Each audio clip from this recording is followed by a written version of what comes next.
Let's Mike News at 5। Let's Mike अब तक की खबरों के साथ मैं महेश सिंह। केंद्रीय गृह मंत्री अमित शाह 3 दिन के लिए बिहार दौरे पर हैं।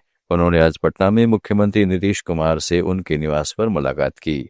दोनों के बीच लगभग 15 मिनट तक चुनावी रणनीति पर चर्चा हुई। नीतीश कुमार से मुलाकात से पहले शाह ने कहा कि एनडीए नीतीश कुमार के नेतृत्व में चुनाव लड़ रहा है। एनडीए की जीत के बाद मुख्यमंत्री कौन होगा, यह फैसला विधायक दल तय करेगा।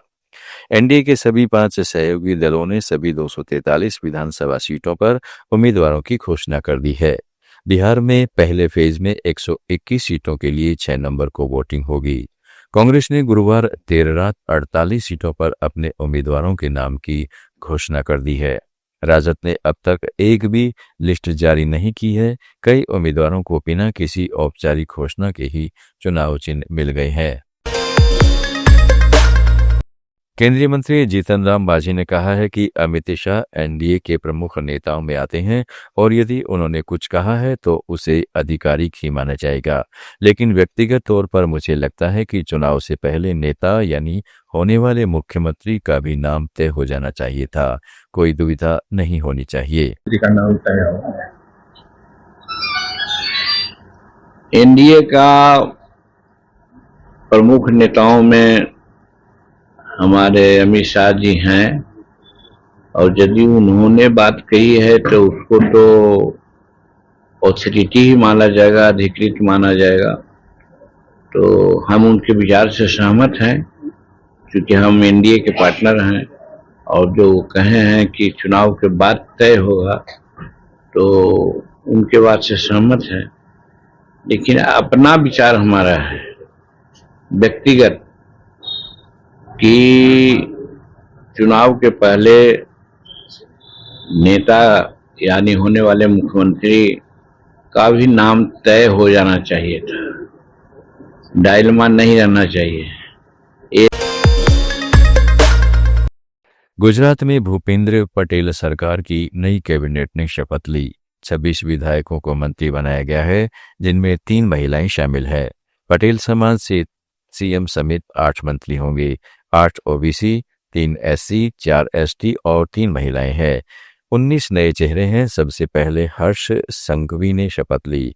उन्हें डिप्टी सीएम बनाया गया है। पहले वे राज्य के गृह मंत्री थे। क्रिकेटर रविंद्र जडेजा की पत्नी रिबाबा को भी मंत्री बनाया गया है।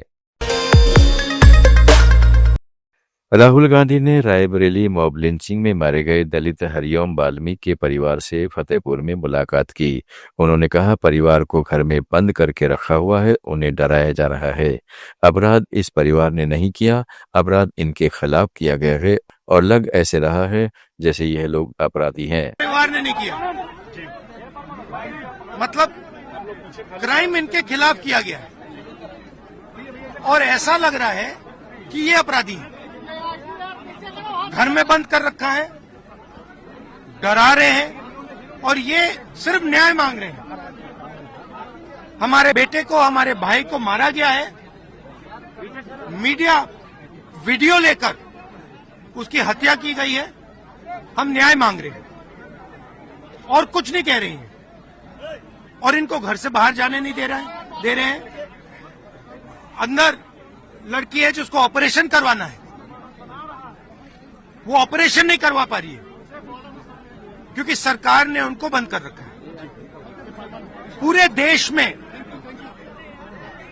दलितों पर अत्याचार, मर्डर, बलात्कार किया जा रहा है। भैया पीछे धकेलिए मत।